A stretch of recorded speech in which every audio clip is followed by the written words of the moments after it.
오늘 시편 31편의 시인 다윗은 자신이 가장 힘들고 어려울 때, 절대절명의 위기 가운데 있을 때마다 그는 낙심하지 않았고 용기를 낼 수 있었습니다.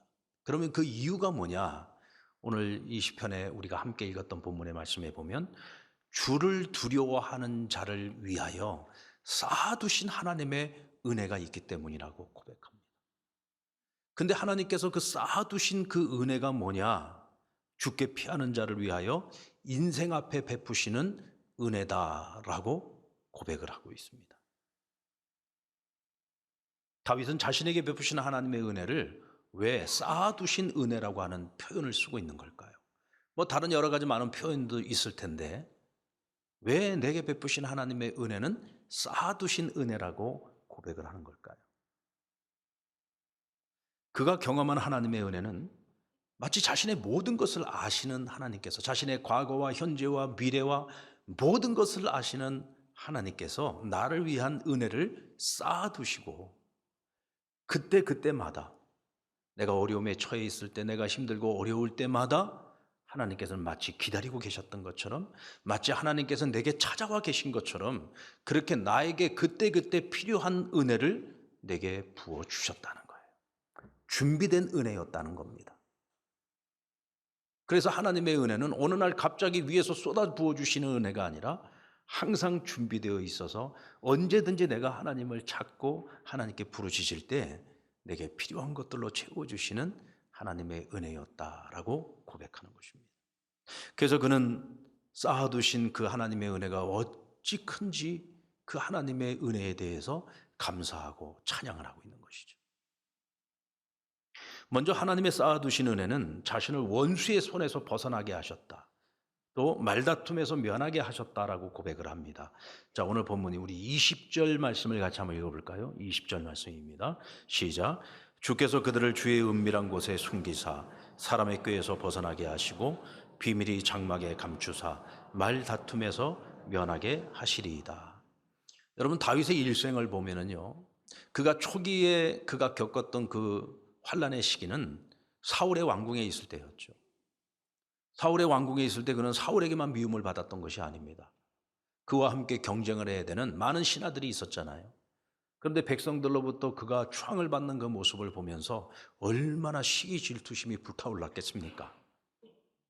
그리고 왕과 다윗 사이에 생긴 그 틈을 점점 더 버려서 어떻게든 자신들이 그 기득권을 갖기 위해 온갖 루머를 만들지 않았겠습니까?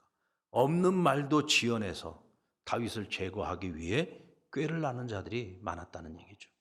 그러니까 그 왕궁에서 사울의 신하로 살아갈 때의 그 다윗의 그 처지가 얼마나 힘들고 어려웠겠어요. 게다가 나중에는 광야로 나아가서 사울에게 쫓겨다닐 때도 얼마나 힘든 시간을 보냅니까?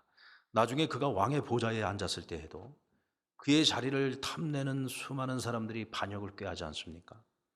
항상 반역의 명분을 만들기 위해서 사람들은 온갖 모략의 말들을 만들어 유포했습니다. 그리고 꾀를 내어서 어떻게든 다윗을 그 왕의 자리에서 끌어내리기 위해 사람들은 끊임없이 전략을 만들고 술수를 만들고 그렇게 다윗을 괴롭혔습니다. 여러분, 우리는 다윗의 일대기를 성경의 말씀을 통해서 너무나 잘 알고 있잖아요.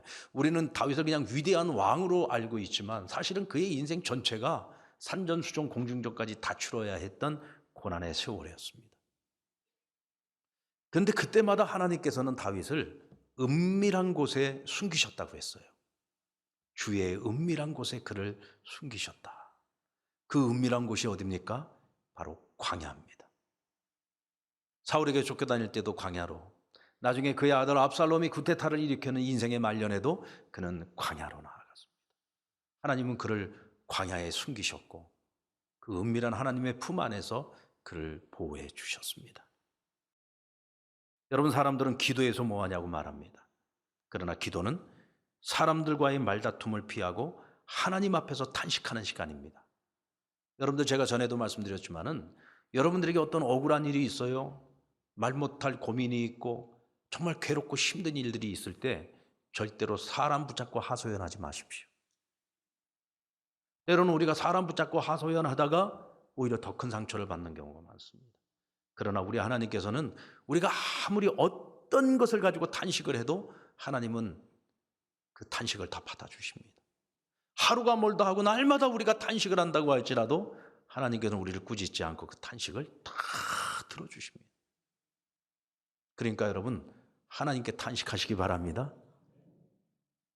바로 하나님께 탄식하는 그 자리가 우리에게는 광야입니다. 그리고 하나님의 사람들이 전능하신 하나님의 손이 일하도록 하는 가장 강력한 무기가 바로 기도죠. 그러므로 우리에게 기도의 광야는 고통의 시간이 아니라 하나님의 위로를 받는 시간이고, 쌓아두신 하나님의 은혜를 사용할 수 있는 시간이고, 슬픔이 변하여 기쁨이 되는 시간이 바로 기도의 시간이고, 바로 그것이 광야입니다. 여러분들의 인생에 지금 어떤 어려움이 있습니까? 어떤 억울한 일이 있습니까? 어떤 시련이 있습니까? 왜 나만 겪는 고난처럼 느껴지는 그런 고난이 멈추지 않고 계속 내게 찾아오는 겁니까? 여러분, 그럼에도 불구하고 낙심하지 마시기 바랍니다. 여러분을 위해 하나님이 쌓아두신 은혜가 있습니다. 그 은혜를 여러분들이 받으시려면 어떻게 해야 돼요? 광야로 나가십시오. 여러분의 기도의 자리, 하나님을 만날 자리, 하나님께 부르짖는 자리, 그 광야에서 여러분 승부를 거시기를 주의 이름으로 축원합니다. 다윗은 하나님께서 나를 버리셨다고 생각할 만한 상황 속에서도 주께 부르짖었습니다. 다윗이 궁지에 몰릴 때마다 사람들은요, 뭐라고 다윗을 모욕을 주었느냐면, 하나님께서도 너를 이제는 버리셨구나. 하나님께서도 너를 버리셨구나. 너가 날마다 그렇게 하나님을 찬양하지만 하나님도 너를 버렸어. 너가 날마다 기도하고 있지만 아니야, 하나님도 너를 버렸어. 다윗 스스로 생각해도 이제는 하나님이 나를 버리셨는가 보다 싶을 정도의 그런 벼랑 끝에 설 때가 수도 없이 그 앞에 찾아왔었습니다. 여러분 어떻습니까? 혹시 여러분들에게도 그런 날들이 있지 않았습니까? 아니면 지금 현재 혹시 여러분들 앞에 그런 시련이 지금 찾아와 있지는 않습니까?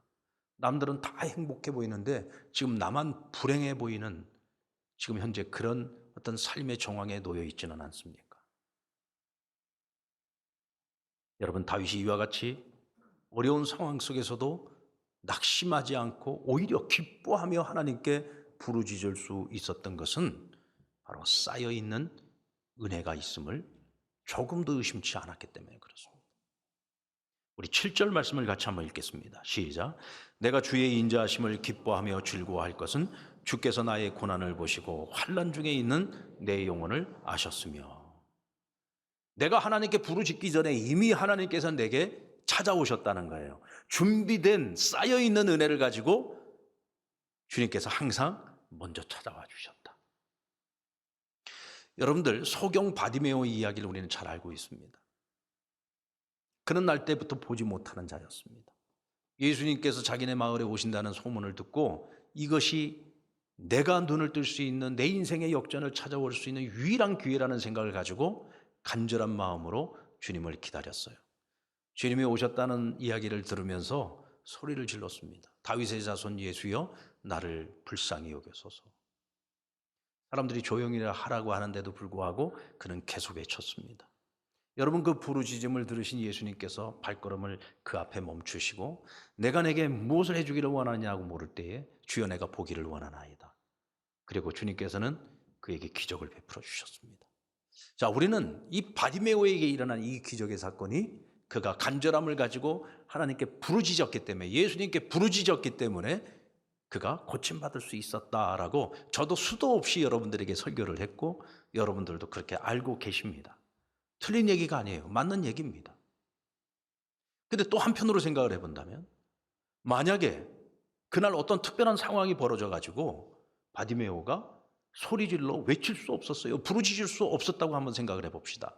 만약 그렇다면 그가 부르짖지 않았기 때문에 예수님께서 그를 외면하셨을까요? 여러분, 우리 주님께서는요 이미 알고 계셨습니다. 바디메오를 만나기도 전에, 그가 부르짖기도 전에 이미 바디메오, 이 마을을 방문하실 때 예수님께서는 바로 이 바디메오를 만나기 위해서 오신 겁니다. 그 마을에서 가장 간절함을 가지고 오늘 주님을 가장 필요로 하고 있는 그 한 사람이 있음을 주님께서는 아시고 이미 쌓아둔 은혜로 그를 찾아오신 거예요. 그가 부르짖지 못했다고 할지라도 주님께서는 그에게 찾아와 발걸음을 그 앞에 멈추시고 그에게 은혜를 베푸셨을 겁니다. 여러분, 저와 여러분이 어떻게 예수님을 만났습니까? 예수님께서 언제 여러분들 앞에 발걸음을 멈춰주시고 여러분의 손을 잡아주셨어요? 여러분들이 간절함을 가지고 하나님께 부르짖을 때 예수님이 여러분에게 찾아와 주셨습니까? 우리가 주님을 알지도 못할 때, 하나님이 계신지 알지도 못할 때, 전혀 하나님께 관심도 없고 예수님께 전혀 관심도 없을 때 어느 날 문득 주님은 우리 앞에 찾아와 멈춰주셨습니다. 그리고 우리에게 손을 내밀어 주시고 우리를 믿음의 길로 이끌어 주셨잖아요. 우리의 모든 믿음의 출발을 보면은요, 우리가 아쉬워서 하나님을 찾아서 주님이 우리를 만나 주신 게 아니에요. 우리가 주님을 몰랐을 때, 알지도 못했을 때, 관심도 없었을 때 주님은 먼저 우리에게 찾아와 은혜를 베풀어 주셨습니다. 할렐루야. 근데 우리가 늘 찾아오시는 은혜만을 기대할 수는 없잖아요. 이제는 우리가 찾아가는 은혜가 있어야 됩니다.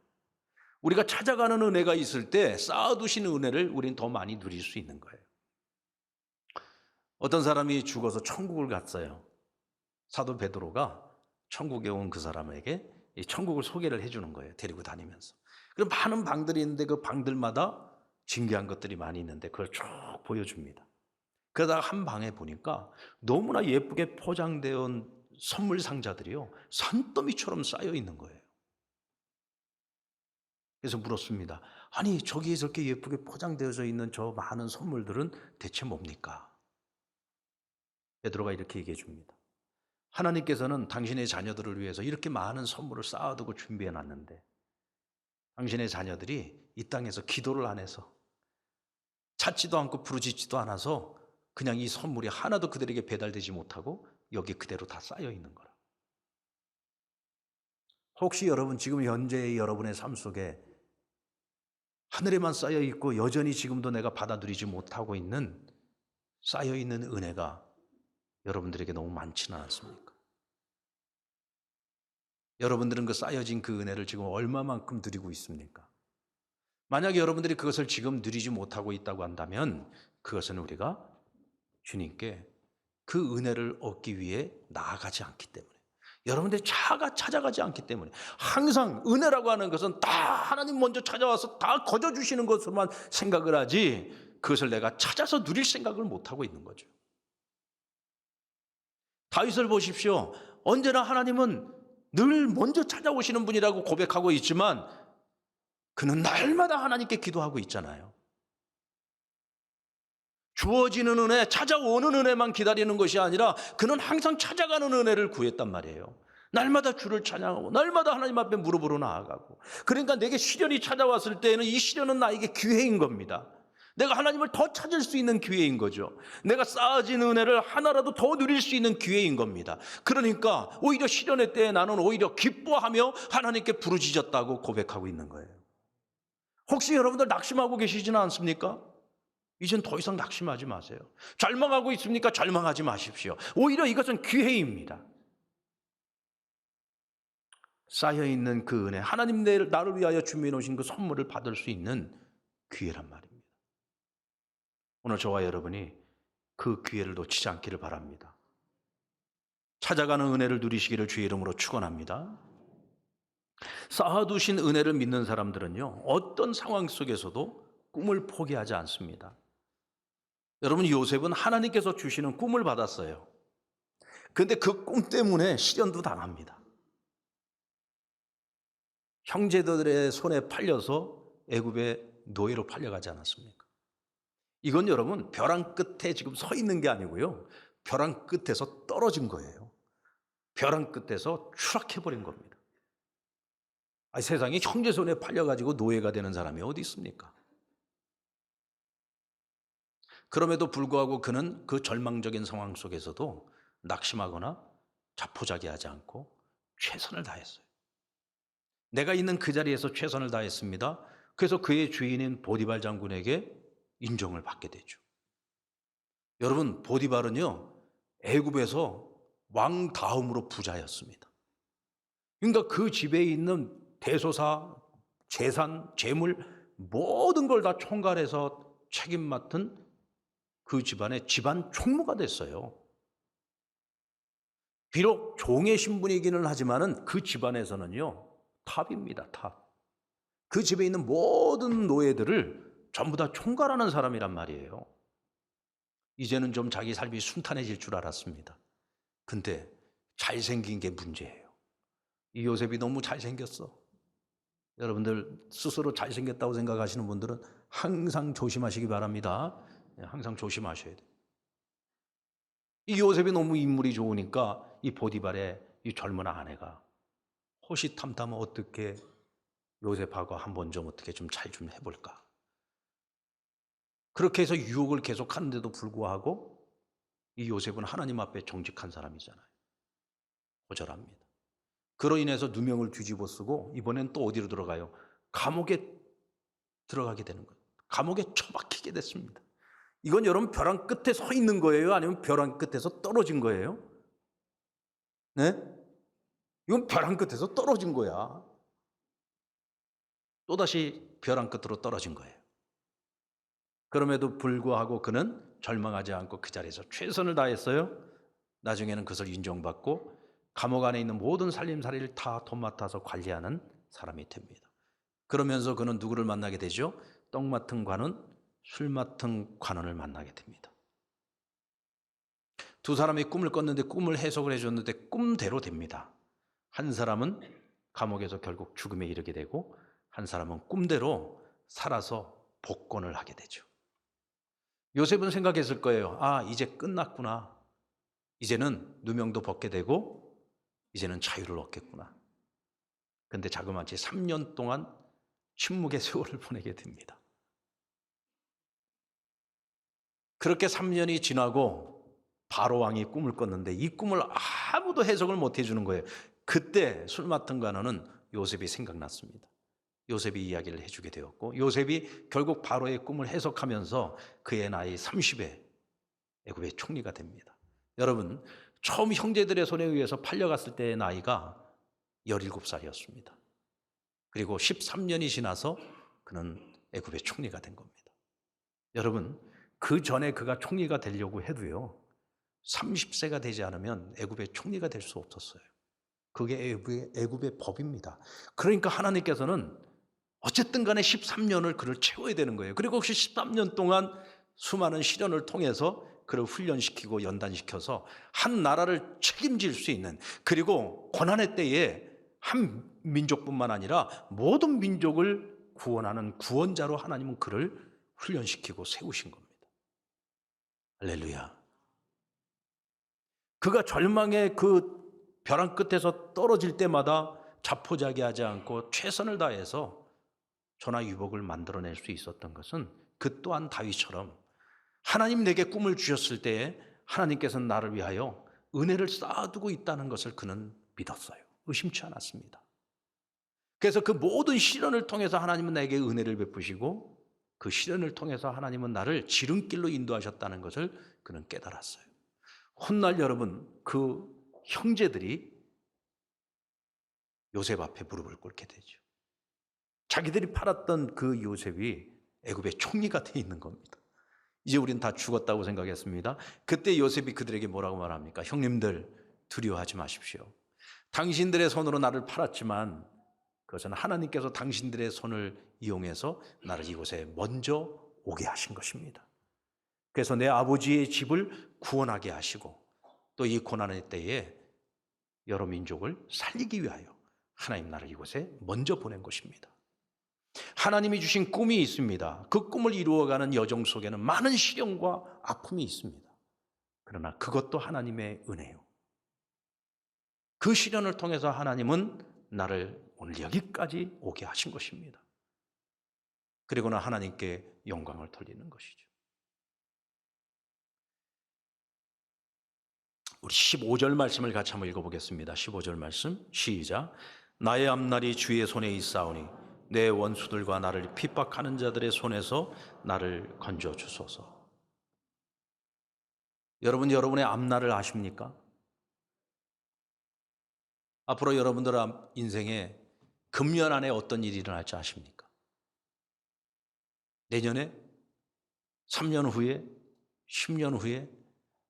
여러분들의 앞날에 어떤 일이 일어날 것을 여러분 아십니까? 우리는요, 내일 일도 모릅니다. 내일 무슨 일이 일어날지도 우리는 알 수가 없어요. 오늘의 형통함은 오늘 누리십시오. 오늘의 이 형통함이 내일 끝날 수도 있어요. 감당할 수 없는 어떤 큰 문제가 내 인생에 찾아오면 우리는 알 수가 없습니다. 우리의 앞날을 누가 알 수 있겠습니까? 근데 오늘 다윗은 이렇게 고백합니다. 나의 앞날은 누구의 손에 있다? 하나님의 손에 있다. 자, 나의 앞날이 하나님의 손에 있습니다. 그럼 우리는 누구를 의지하고 살아가야 됩니까? 하나님 의지하고 살아야 돼요. 그럼 왜 자꾸 여러분들 딴 거 의지하고 살려고 해요? 나의 앞날은 하나님의 손에 있다고 하면서 왜 자꾸 딴 데를 기웃거리고 살아요? 왜 자꾸 다른 걸 의지하고 살아가려고 합니까? 통장에 왜 자꾸 잔고만 보면서 살려고 해요? 왜 자꾸 여러분들의 그 부동산을 의지하고 살아가려고 합니까? 왜 자꾸 자식 의지하고 살려고 해요? 그러니까 자꾸 상처받는 거예요. 여러분들의 앞날은 하나님의 손에 있어요. 그럼 우리는 하나님을 의지하고 살아가야 되는 거예요. 다윗이 왜 날마다 하나님을 찬양하고 하나님을 노래합니까? 내 인생은요, 하나님 손에 있으니까 그런 거예요. 우리 23절 말씀 같이 읽어볼까요? 23절 말씀 시작. 너희 모든 성도들아 여호와를 사랑하라. 여호와께서 진실한 자를 보호하시고 교만하게 행하는 자에게 엄중히 갚으시니라. 나의 앞날이 하나님의 손에 있다고 믿고 살아가는 사람들은요, 절대로 나의 살 길을요, 인간적인 술수와 모략, 거짓과 그리고 불의, 이런 것에서 자기 살 길을 찾지 않아요. 왜? 내 앞날이 하나님의 손에 있는데 어떻게 우리가 거짓을 말할 수 있어요? 어떻게 진실되게 살지 않아요? 하나님의 손에 내 앞날이 있으면 당연히 우리는 정직해야죠. 진실되게 살아야죠. 여러분, 바로 그런 사람들 앞에 쌓여있는 은혜가 있는 거예요. 그와 같은 자들이 하나님께 부르짖으며 나아갈 때 하나님이 그들에게 그 쌓여진 은혜를 베푸시는 거예요. 날마다 불의를 행하고 날마다 거짓을 행하고 날마다 다른 사람들을 괴롭히고 힘들게 하는 사람이 하나님께로 나아가지도 않겠지만, 그런 사람들이 대체 어디서 그 쌓아둔 은혜를 꺼내서 쓰겠습니까? 그래서 쌓아둔 그 은혜가 있음을 믿는 사람들은 절대로 불의를 행하지 않습니다. 하나님 앞에서 정직하게 살려고 힘쓰고 진실되게 살려고 힘쓰는 거죠. 그래도 여러분, 하나님은 그들에게 살 길을 열어주십니다. 사랑하는 상랑교회 여러분, 여러분들을 위해 쌓아두신 하나님의 은혜가 있음을 믿으십니까? 여러분들의 앞날이 하나님의 손 안에 있음을 믿으십니까? 그러니까 자꾸 딴 데서 길 찾지 마시라고요. 자꾸 딴짓하면서 살지 말자고요. 하나님 앞에서 살자고요. 늘 찾아오는 은혜만을 구하지 마시고 여러분들이 기도의 무릎을 가지고 부르짖으며 하나님께로 찾아가십시오. 그러면 우리는 앞으로 더 많은 은혜를 누릴 수 있을 겁니다. 하늘에 있는 나의 창고는 자꾸 비워져야지요. 그리고 여기서 우리는 하나님이 준비해 놓으신 그 모든 선물들을 누릴 수 있어야 됩니다. 그러면 우리가 그 선물을 가지고 이 땅에서 열심히 주를 위하여 하나님 주신 꿈과 사명을 위하여 살아갈 때 이제 하늘에 하나님께서는 나의 상급을 쌓아 주실 것입니다. 그 상급을 바라보고 이 땅에서 찾아가는 은혜를 통해 우리에게 주어진 그 사명을 등이 감당하며 살아갈 수 있는 우리 상남의 모든 믿음의 식구들이 다 되시기를 주의 이름으로 축원합니다.